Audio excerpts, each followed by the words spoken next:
Hace 2 semanas, en los versículos 2 y 4, vimos que nuestras pruebas producen algo. Tengamos gozo en las pruebas, porque las pruebas están produciendo algo en nosotros. ¿Qué producen las pruebas para nosotros, doña Norma?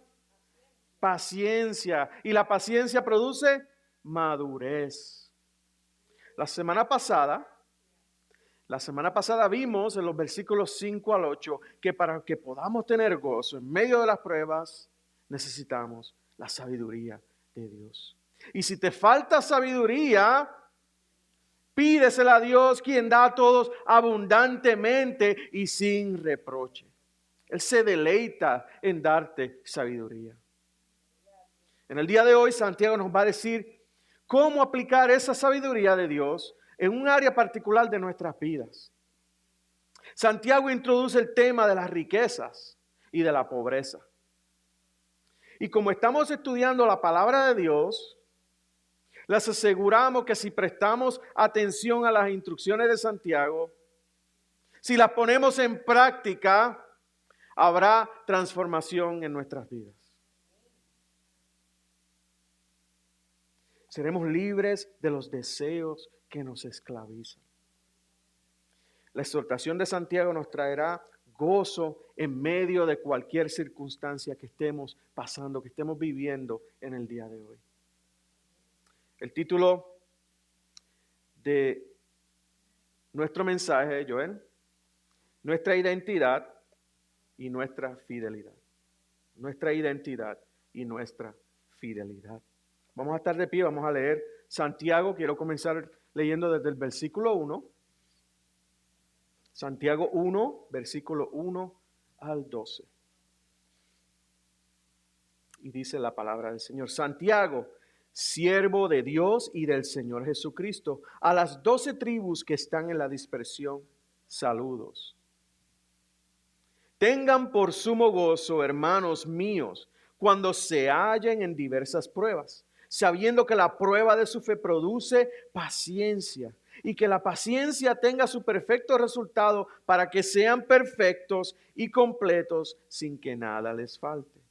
Y si a alguno de ustedes le falta sabiduría, que se la pida a Dios, quien da a todos abundantemente y sin reproche, y Él le será dada. Pero que pida con fe, sin dudar, porque el que duda es semejante a la ola del mar, impulsada por el viento y echada de una parte a otra. No piense pues ese hombre que recibirá cosa alguna del Señor, siendo hombre de doble ánimo, inestable en todos sus caminos. Pero que el hermano de condición humilde se gloríe en su alta posición, y el rico en su humillación, pues él pasará como la flor de la hierba, porque el sol sale con calor abrasador y seca la hierba, y su flor se cae, y la hermosura de su apariencia perece. Así también se marchitará el rico en medio de sus empresas. Bienaventurado el hombre que persevera bajo la prueba, porque una vez que ha sido aprobado, recibirá la corona de la vida que el Señor ha prometido a los que lo aman. Padre, gracias, Señor. Gracias por tu palabra, por tu verdad. Te damos gracias en esta tarde porque aquí en tu palabra encontramos la verdad y el poder que trae cambio, poder que trae salvación. Te pedimos que seas tú, que sea tu espíritu, tu palabra, tu mensaje, el que haga la transformación en nuestros corazones para que podamos alabarte, para que podamos darte la gloria, para que podamos glorificarte con nuestras vidas. Gracias, Señor, en el nombre de Jesús. Amén. Pueden tomar sus asientos. Los versículos del 9 al 11, Santiago se está dirigiendo a 2 grupos de personas. No sé si pudieron notar cuáles son esos 2 grupos. Él se dirige a los hermanos de condición humilde y a los ricos. El punto número 1, Joel. Punto número 1, la identidad terrenal es engañosa y temporera. La identidad terrenal es engañosa y temporera. El versículo 9 dice, pero que el hermano de condición humilde, sé que se gloríe en su alta posición. Le quiero recordar que Santiago, al usar la palabra hermano, se está dirigiendo a cristianos, a creyentes. ¿Quién es el hermano de condición humilde? En contraste con el versículo 10, podemos ver que el hermano de condición humilde es una persona pobre. Está hablándole a los pobres y a los ricos. Él se estaba dirigiendo a los creyentes que eran pobres y que estaban siendo perseguidos. ¿Qué le dice Santiago al hermano de condición humilde que haga? Que se gloríe en su alta posición. Pobre, gloríate en tu alta posición. ¿Qué posible alta posición podría tener una persona pobre? ¿Quiénes se consideran pobres aquí?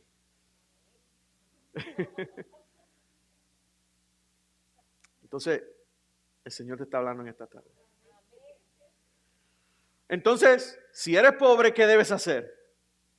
Gloriarte en tu alta posición.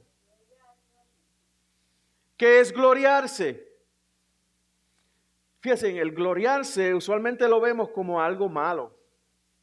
Uno que se gloria es a alguien que se le acecha mucho, que se cree mejor que nadie, que es bien orgulloso. Puede ser una expresión negativa de orgullo. Sin embargo, el verbo también puede tener un significado positivo. Puede significar regocijarse, o como dicen los diccionarios bíblicos, glorificarse en Dios.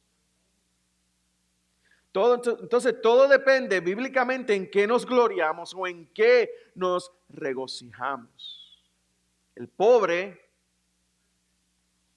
que se gloríe, que se regocije en su alta posición. Santiago es claro y nos dice que el hermano de condición humilde se gloríe, se regocije en su alta posición. Ahora, es bien interesante ver que no es que se regocije en su pobreza. Esto no es una celebración de pobreza o un voto de pobreza, como hacen algunos, sino en su alta posición, como lo dice la Reina Valera de 60, en su alta o en su exaltación. ¿Qué nos dice Santiago cuando dice que el pobre se gloríe en su alta posición? Recuerden que está hablando a los creyentes. Entonces, ¿cuál es la alta posición de un creyente? Santiago dice que la verdadera identidad del creyente no está determinada en términos terrenales. La identidad del creyente no se mide por la situación o la condición económica de una persona. El creyente es aquel que ha sido unido a Jesucristo. El creyente no solo ha sido perdonado de sus pecados y resucitado espiritualmente, sino que ha sido unido a Cristo en los lugares celestiales. Miren lo que dice Pablo en Efesios 2, 4 al 6. ¿Joel? No. Efesios 2, 4 al 6. You gotta keep up. Okay? Pero Dios, que es rico en misericordia por causa del gran amor con que nos amó, aun cuando estábamos muertos en nuestros delitos, nos dio vida juntamente con Cristo. Por gracia, ustedes han sido salvados. Y con Él nos resucitó y con Él nos sentó en los lugares celestiales en Cristo Jesús. Esa es nuestra alta posición. El creyente pertenece a otro reino. Esa es nuestra alta posición.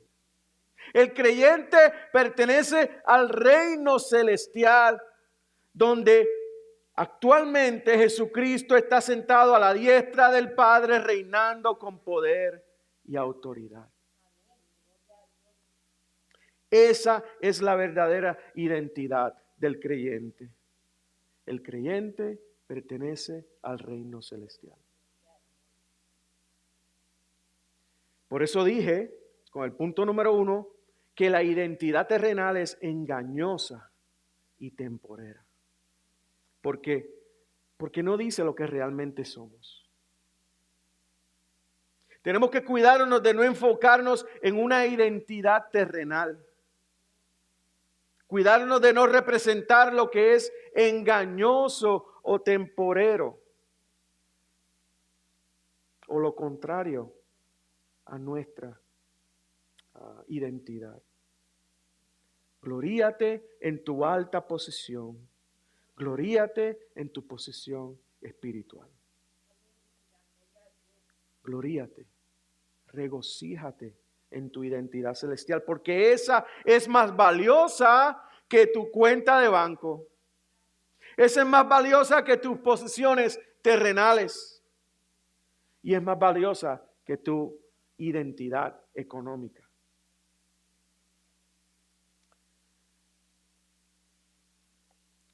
Santiago dice, hermano pobre, no dejes que la prueba y tu circunstancia económica te quiten el gozo y el conocimiento de lo que Dios va a hacer a través de tus pruebas. Enfócate en lo que tú eres en Cristo. Y déjeme decirle, eso es digno de gloriarse.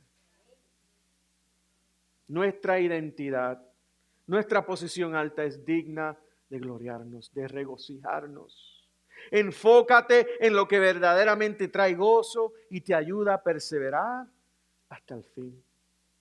No en lo que no tienes, no en lo que quieres tener, sino en tu posición. En tu posición como creyente. Versículos 9 y 10, Joel. Pero que el hermano de condición humilde se gloríe en su alta posición. 10. Y el rico se gloría ¿en qué? En su humillación, pues él pasará como la flor de la hierba. Ahora Santiago se dirige al creyente que es rico. Y como vemos, el rico también debe gloriarse en algo. El rico debe gloriarse no en sus riquezas, sino en su humillación. El rico tiene que desviar su mirada de su dinero, desviar su mirada de sus posesiones terrenales, desviar su mirada de su comunidad, de su comodidad, desviar su mirada de sus privilegios. En medio de la prueba, esas cosas no deben ser tu enfoque o felicidad. Dijimos que gloriarse también significa regocijarse, ¿verdad que sí? Gloriarse en su humillación es regocijarse. Es lo mismo en tu posición espiritual. Santiago le dice al rico que se gloríe, que se regocije en aquel que le permite tener humildad espiritual. Gloríate y gózate en Jesucristo y tu salvación y no en tus riquezas. Pon toda tu esperanza, pon toda tu dependencia en Jesucristo y no en tu dinero, no en tus riquezas y no en tu comunidad. Pero este mandato también tiene una advertencia. Y quiero aclarar que las riquezas y el dinero bíblicamente no son malos. Ser rico no es malo. Tener dinero no es malo. ¿Qué es malo? Cuando confiamos y amamos más en el dinero que en Dios. Ser rico no es malo. Tener dinero no es malo. Pero sí, aunque no es malo, el rico está rodeado de cosas que van a llamar su atención y lo van a tentar a poner su corazón en esas cosas que perecen, porque sus riquezas no van a durar toda la vida. Él no se va a poder llevar sus riquezas si va para el cielo o va para el infierno. La tentación de poner su confianza en otras cosas que no sea Jesucristo. La tentación de darle prioridad a sus riquezas, a sus negocios, a su trabajo, en lugar de Jesucristo. La tentación de ser, como dice el versículo 8, el hombre de doble ánimo, inestable en sus caminos. Mira lo que dice Mateo 6:24, Joel.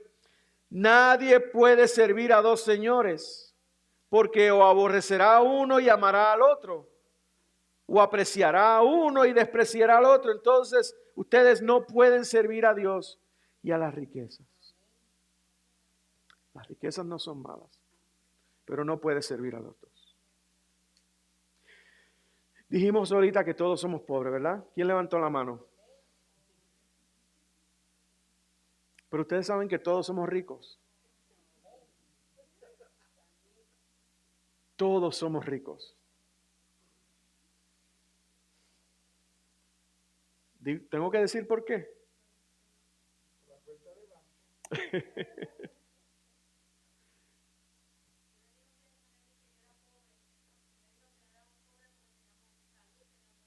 Amén.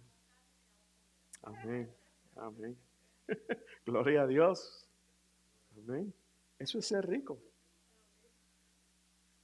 ¿Y cuántas personas ahora mismo no tienen nada para comer? Nada para vestir. No tienen zapatos. ¿Cuántas personas ahora mismo no pueden reunirse para adorar al Señor? ¿Cuántas personas no tienen ni una Biblia para leer? Podríamos seguir. Iglesia, todos somos ricos. Somos ricos.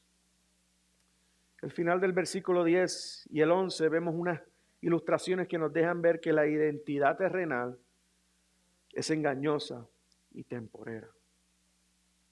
Versículos 9 al 11. Pero que el hermano de condición humilde se gloríe en su alta posición, y que el rico en su humillación, pues él pasará como la flor de la hierba, porque el sol sale con calor abrasador y seca la hierba, y su flor se cae, y la hermosura de su apariencia perece. Así también se marchitará el rico en medio de sus empresas. Mientras el rico florece, mientras el rico trabaja fuerte, cuida de sus riquezas, mientras pone su confianza y esperanza en sus riquezas, pasará como la flor de la hierba. Va a perecer, va a terminar de existir. La advertencia de Santiago para el cristiano rico es que no confíe en sus riquezas, sino que se goce en su humillación, que se regocije en Jesucristo, que se regocije en quien es en Jesucristo.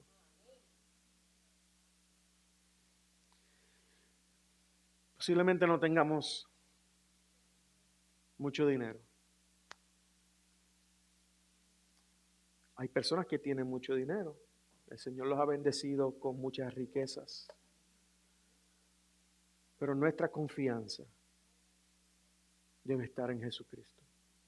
Debe estar en nuestra salvación y no en esas riquezas. Debemos confiar en el que dice Isaías 53:3, Joel, fue despreciado y desechado de los hombres. Confiar en el que dice, en aquel que dice en 2 de Corintios 8:9, al que siendo rico, sin embargo, por amor a ustedes se hizo pobre, para que por medio de su pobreza ustedes llegaran a ser, ¿qué? Ricos. Mateo 5:3, al que dijo, bienaventurados los pobres en espíritu, pues de ellos es el reino de Dios. Hermano pobre, gloríate en tu alta posición. Hermano rico, gloríate en tu humillación. Y quiero también recordarles, como he dicho todos estos domingos, que no podemos separar estos versículos de su contexto. Gocémonos en la prueba de nuestra fe, que porque ellas producen paciencia. Y la paciencia produce madurez.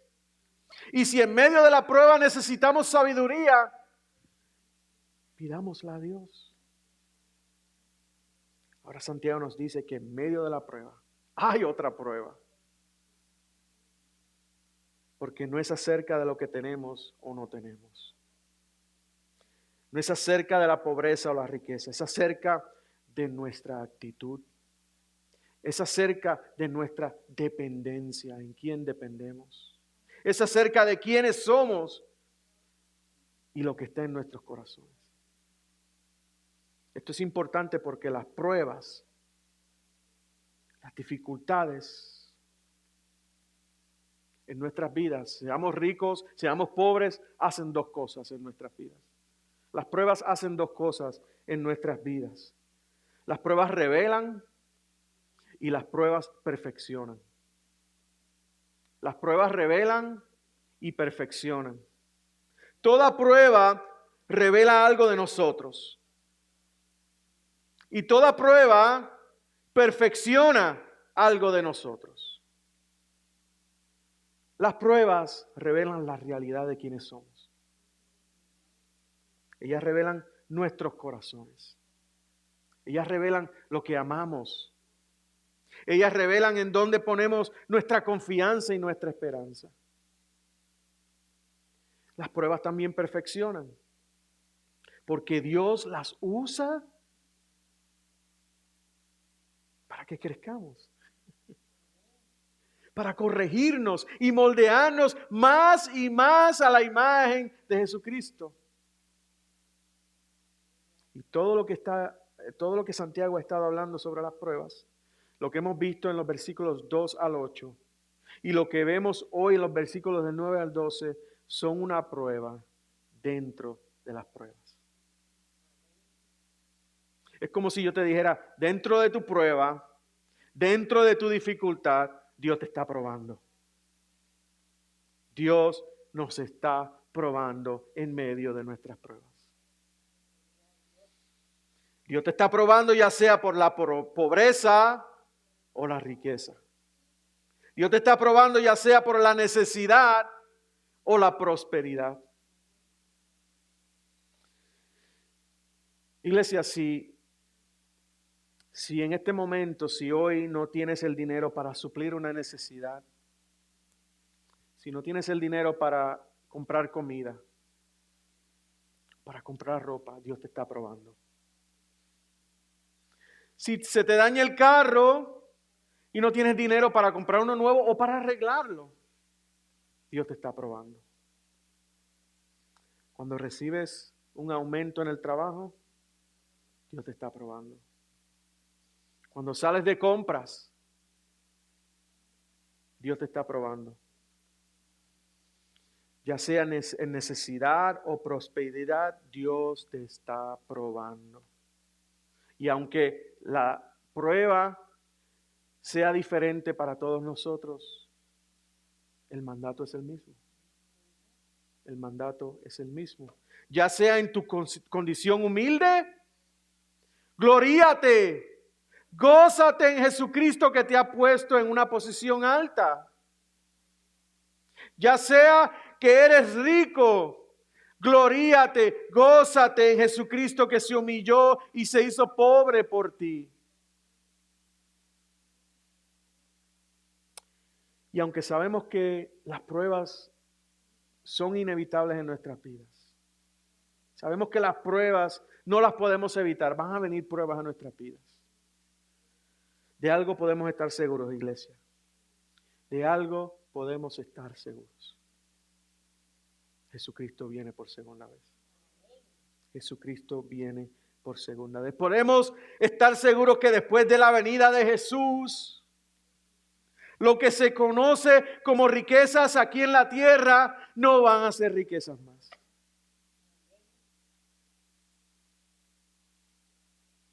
Y lo que es despreciado aquí en la tierra va a ser alabado y va a ser glorificado. Y aquellos que pusieron su fe en Jesucristo serán manifestados con Él en gloria. Gloria a Dios. Colosenses 3, 1 al 4.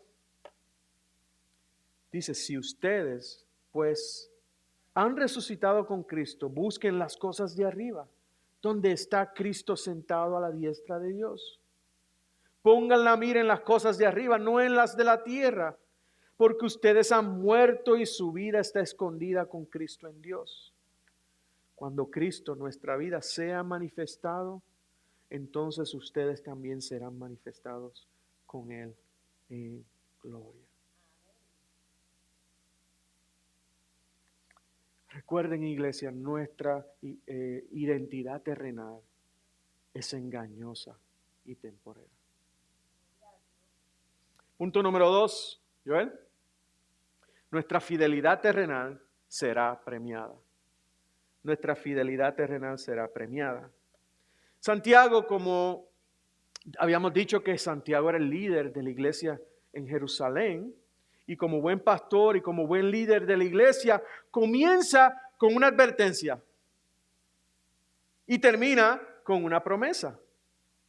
Dice el versículo 12, bienaventurado el hombre que persevera bajo la prueba, porque una vez que ha sido aprobado, recibirá la corona de la vida que el Señor ha prometido a los que lo aman. Santiago nos exhortó a gozarnos porque las pruebas producen algo en nuestras vidas. Hoy Santiago nos exhorta a mantenernos firmes en las pruebas, ya sea en necesidad o ya sea en abundancia. Santiago termina con el versículo 12 con una promesa, en el versículo 12 con la promesa de perseverar firmes en la prueba. Contrario a lo que el mundo nos puede ofrecer, debemos desear y vivir para recibir la bendición de Dios. La bendición de Dios que está reservada para los que perseveran, para los que se mantienen firmes, para los que son pacientes en medio de la prueba. Prueba que será por el resto de nuestras vidas. Por el resto de nuestras vidas. Hasta que Jesús regrese. Y ese es parte de nuestro llamado como creyentes en Jesucristo. A perseverar en las pruebas, sabiendo que las pruebas son oportunidades que Dios nos da para que seamos pacientes y crezcamos en madurez. Pruebas que revelan el contenido de nuestros corazones y nos ayudan a parecernos a Jesús. Las pruebas no son obstáculos, sino oportunidades para crecer en santidad. Y para aquellos que perseveran bajo la prueba, dice que recibirán la corona de la vida. La corona de la vida. Cuando menciono una corona, no piensen en una corona de metal, de un metal brillante, de oro, de plata o plata. Una corona de metal brillante con piedras preciosas como las que usan los reyes, las reinas. Esta corona, iglesia, es la corona de victoria. Esta corona es una corona de victoria. Es la corona de laurel que se le otorgaba a los ganadores en un evento deportivo.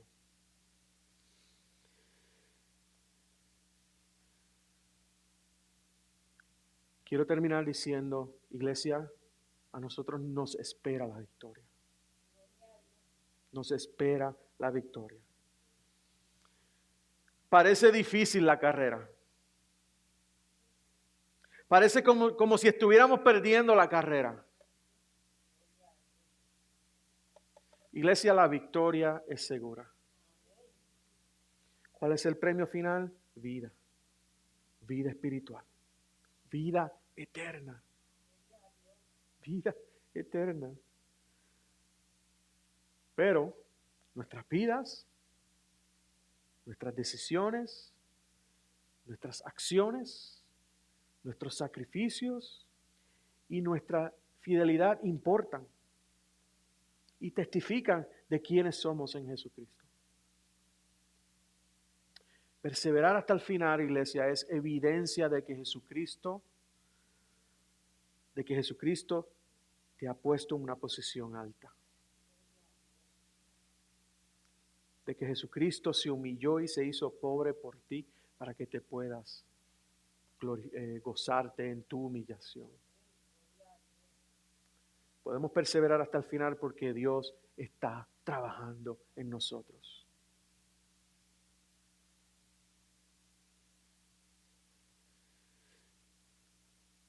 ¿Quiénes están pasando por pruebas?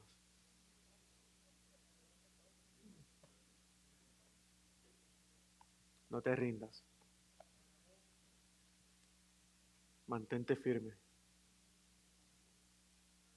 Seas pobre o seas rico. Somos pobres y somos ricos a la misma vez. Mantengámonos enfocados en la corona de la vida. Mantengámonos enfocados en esa promesa.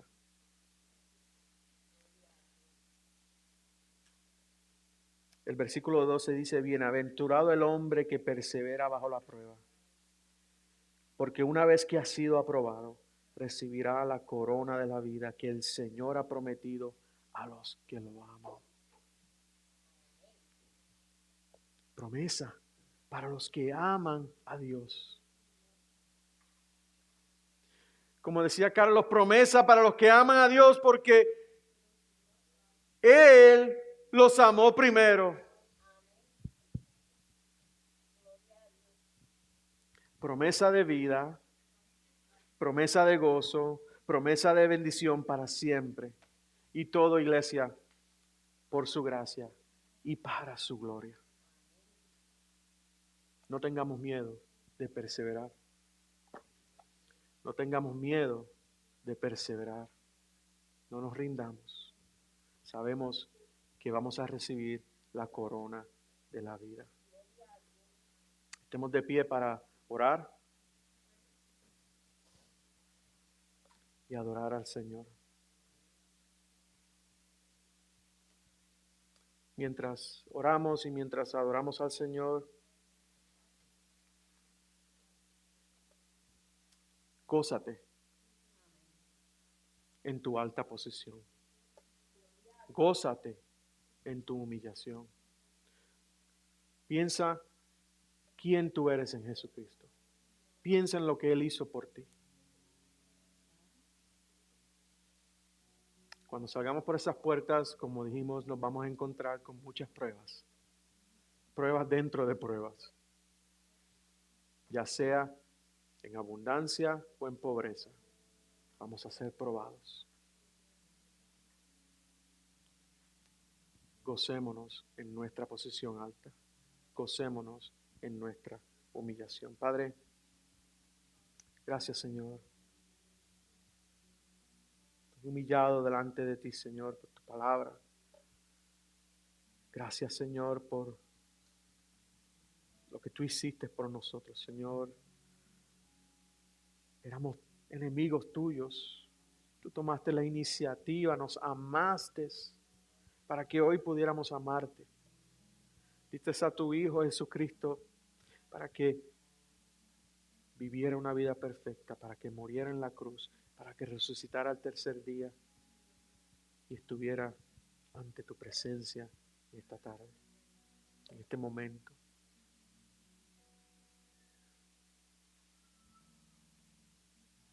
Gracias, Señor, por las pruebas. Ayúdanos, Señor, a perseverar. Ayúdanos a ser fuertes.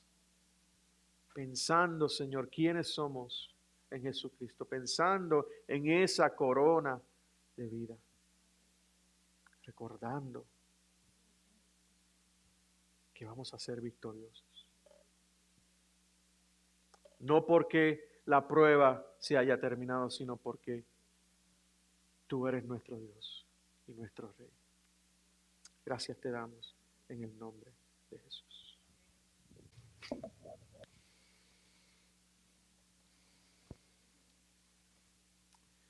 Todos hemos testificado de que somos pobres, somos ricos. Todos hemos testificado de que estamos pasando por pruebas. Tenemos que gloriarnos en nuestra posición en Cristo. Pero hay algo más. Además de gloriarnos, gozarnos, saber que vamos a crecer en paciencia, en madurez, sabiendo que recibiremos esa corona de vida. Tremenda promesa. Nos tenemos unos a otros. Tenemos unos a otros para motivarnos, para exhortarnos unos a otros, para orar unos por otros. No pasemos las pruebas solos. Además de la sabiduría de Dios, nos tenemos unos a otros. Eso es parte de lo que dice Dios en su palabra. Busquémonos unos a otros para que podamos exhortarnos unos a otros, para que podamos orar unos por otros. Amén. Gracias te damos, Señor. Tú has sido más que bueno con nosotros. Tú eres bueno con nosotros y serás más que bueno con nosotros. Gracias por este servicio donde podemos celebrar tu nombre. Podemos celebrar tu misericordia y celebrar tu verdad. Y con esa verdad nos retiramos para glorificarte en todo lo que hagamos en nuestras vidas. Recibamos la bendición pastoral en 2 de Tesalonicenses 16 y 17. Que nuestro Señor Jesucristo mismo y Dios nuestro Padre, quien nos amó y por su gracia nos dio consuelo eterno y una esperanza maravillosa, los conforten y fortalezcan en todo lo bueno que ustedes hagan y digan. Dios les bendiga.